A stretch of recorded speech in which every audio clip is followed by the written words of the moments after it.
Hello বন্ধুরা, আজ খাবার মেনুতে নিয়ে এলাম। আজ বানিয়েছি টক ডাল, বানিয়েছি আলু থাসা, পেঁয়াজ দিয়ে, কাঁচা লঙ্কা দিয়ে, একটু দিয়েছি, নুন দিয়েছি, দিয়ে মেখেছি ভালো করে।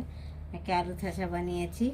আর টক ডালে ফোড়নে দিয়েছি শুকনো লঙ্কা আর সর্ষে ফোড়ন, আম দিয়ে টক ডাল বানিয়েছি। এটা শাক ভাজা, কলমি শাক। এটাতে দিয়েছি, ফোড়নে দিয়েছি কাঁচা লঙ্কা আর একটু নুন দিয়েছি, সামান্য একটু হলুদ দিয়েছি, দিয়ে এটাকে বানিয়েছি। আর এটা কাতলা মাছ, কাতলা মাছের মাথা বড়, কাতলা মাছ দিয়ে আলু, বেগুন আর ভিন্ডি দিয়ে পাতলা ঝোল করেছি। এটাতে 5 ফোড়ন দিয়েছি, আর জিরের গুঁড়ো, ধনের গুঁড়ো, লঙ্কার গুঁড়ো, হলুদ দিয়েছি, দিয়ে এটাকে বানিয়েছি, পাতলা ঝোল করেছি। ভালো লাগলে লাইক, কমেন্ট, শেয়ার করবেন জরুর। Thank you, by.